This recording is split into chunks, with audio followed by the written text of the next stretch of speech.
So I've changed it again. And it's not that I can't make up my mind. Well, it kind of is, but it also kind of isn't, because it was part of the plan. This Grenadier, I think I've had it for 8 or 9 months. It started with a tub, then we changed it to a tray, the Norwell tray. But then we put the full canopy on and the whole canopy project started. But then I've gone and chopped it in half. Yeah, cargo space internally is a bit compromised. How's this going to play out? And did I like the full canopy? And how's this half canopy going to go? Half my shit's going to be dirty. Why am I yelling? There's a camera right there. Well, I guess in this video, I'll figure out what the hell I'm doing. Hopefully. Full canopy versus half canopy. Is this apples versus oranges? In my mind, yes, but also no. What are we losing? Is there even anything to gain? And how was the full canopy? The good and the bad. More importantly, my expectation of the half canopy. Will it suit me? Will it suit you? As we unpack past, present and future thoughts, tell me what you think about these two options. Apart from looking at everything that we can make sense of on paper, how did it actually feel with the full canopy? Was the vehicle too long for me? The full canopy adds on 1/2 metre. I was actually really concerned about that. At first, yes. After a while, not really, no. Was the weight a burden while I was doing everyday driving with the Grenadier? No. Surprisingly not. In saying that, there was only one incident that came round to bite me. I did reverse into a tree on the Canopy highway and it has pierced through some of the wrap. But I was pretty tired. Absolutely zero doubts how it's going to handle the other variants. They are going to be lighter, smaller. That I'm looking forward to. I think it's going to feel like a rocket ship. Does it feel like a rocket ship now? No, but it doesn't feel like a boat either. I wouldn't say it feels heavy. I think the steering probably helps with that too, because the steering's always heavy. Definitely feels a bit more like a rocket ship now. It was pretty good with the big canopy, I gotta say. I was impressed with how it took the weight, but now it feels really different, hey. On the highway, I can take corners a lot faster than before. Not saying that's a good thing, right? Driving too fast. Full canopy was no burden for the Quartermaster when used for its intended purpose, being a tourer. It's a touring monster. And not just a tourer, a self-sufficient remote desert tourer. We have just completed the Gun Barrel Highway today.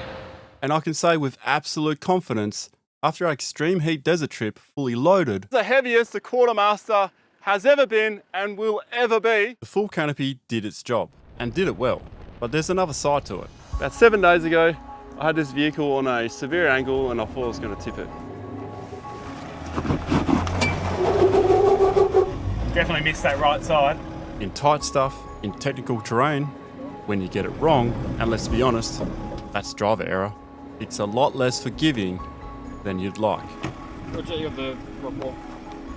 Maybe if I drive from the other side of the seat, up that arsehole across the side. Couldn't drive out without any assistance. I got out, threw some max tracks down. This is a tall car, man. This is a f***ing big lean.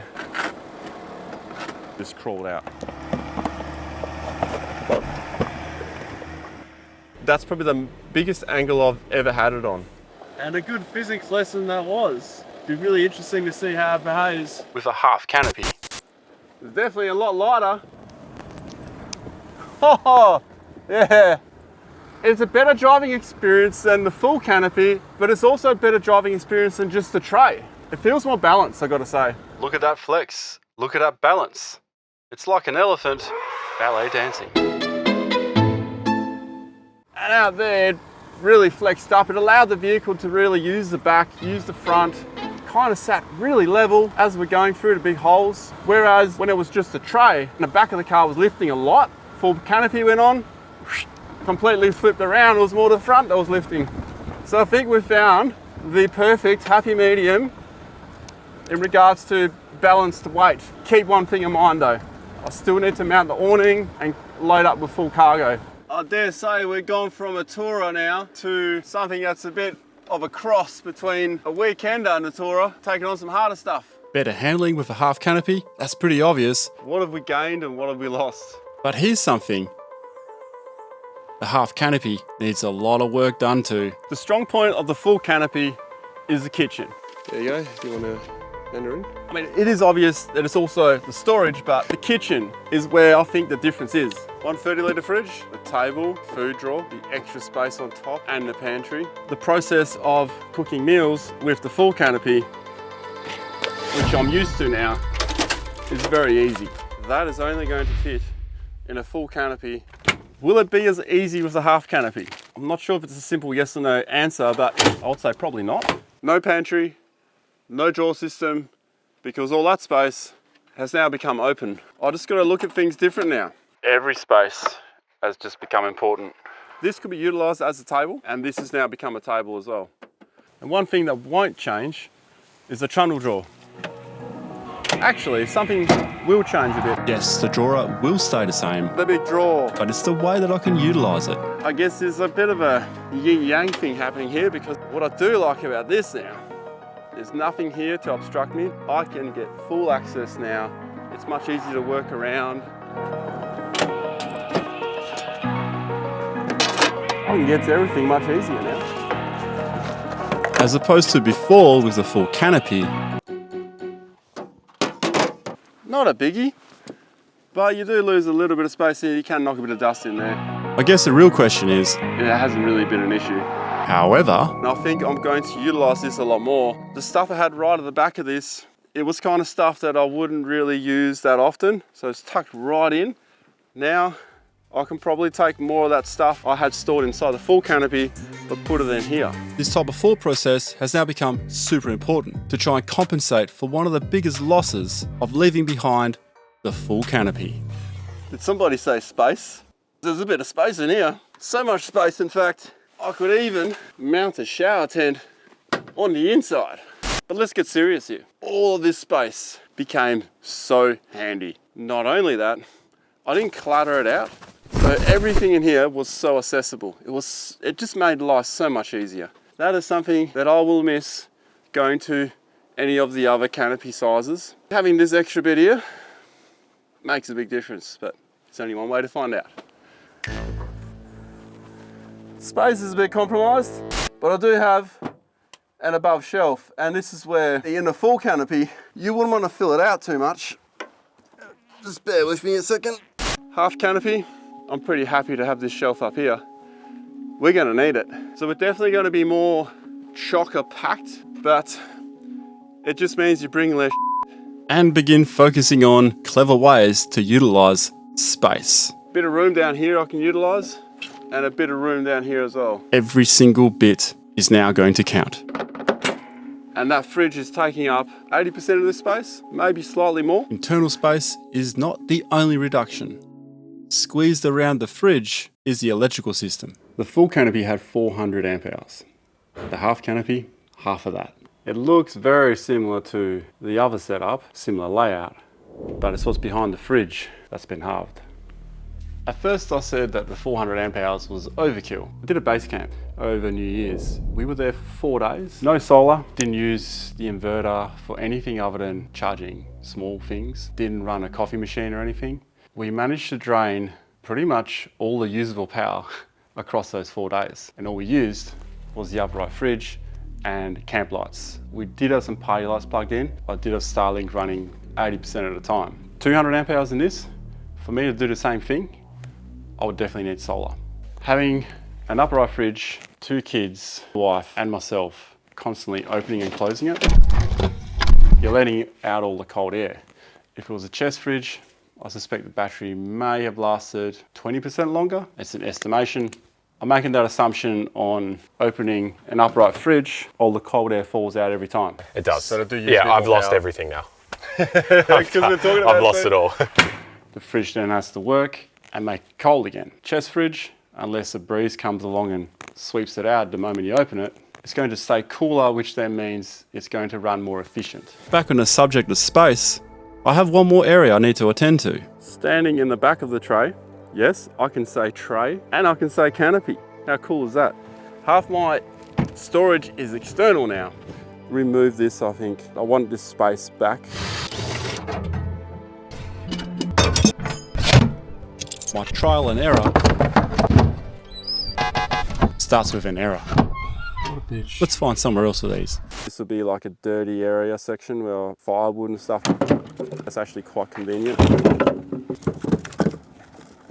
But tray space at the back does mean I'm gonna have to deal with dust, rain, dirt, thieves, theft is something can't avoid. if people really want it, they will get it. But something like valuable Max tracks, putting them in the back of the tray is fine if you're with the vehicle all weekend. But if you're not, they should be bolted down on the roof. That's something I need to sort out. Dirty gear. People don't like to get their hands dirty, so it doesn't really matter. Things like box full of food or cooking gear, that's really only going to be with you when you're traveling anyway. It's more like a day-to-day basis. You got to worry about theft. Out here in the bush, you generally don't need to worry. You're always with the vehicle. Sometimes you may be walking away from the vehicle. In that case, try and be smart about what you're leaving in the back. Strap things down, which you should anyway. That's something I need to address. How to strap all these items down. It's the opportunist thieves you want to stop. What happened to your tracks, Ronny?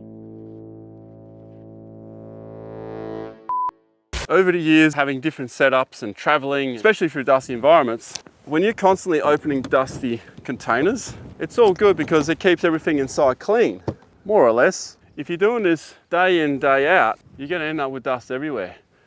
On your clothes, on your hands, and the last thing you wanna do, especially if you've got a nice car, is to hop back in. Now you've got a dirty steering wheel, everything gets dirty. All of this from going in. It doesn't feel great after several days. And you're constantly washing your hands. And if you're out in the desert, you're constantly then using water. And water is quite precious when you're out in the middle of nowhere. every drop matters. You run out of it pretty quick, especially when it's hot. But I've got a pretty good solution for that. Using gloves is like leveling up your travel and camping experience. Your hands will stay cleaner much longer. And look, every now and then, you're gonna forget to put them on. And I'll do that too. You use a bit of water, that's fine. But if you're packing up camp in the morning, or you are pulling all your stuff out of your tray that's dusty, trust me, if you're wearing gloves, your experience is gonna be so much better, and you're not gonna go through vital water for no reason at all. As mentioned earlier, space is more important than ever. Also gotta figure out what to do up here. But it does have these uni struts, which enables me to put whatever I want up here, really. Now, I've been thinking about making my own roof rack up out of material from the hardware store or something. I've measured the distance between the load bar, the headboard, and this. And I'm picturing all of this will be one big roof frame. Space, very valuable. The higher up I can get the gear, the less dusty it's going to be as well. The dustiest gear is going to be in the tray. The tray just picks it all up. So I think we've found the perfect happy medium in regards to balanced weight. Keep one thing in mind though. I still need to mount the awning, still need to mount some other things and load up with full cargo. But at the moment, I've more or less got a full tank of fuel and I do have gear in the back.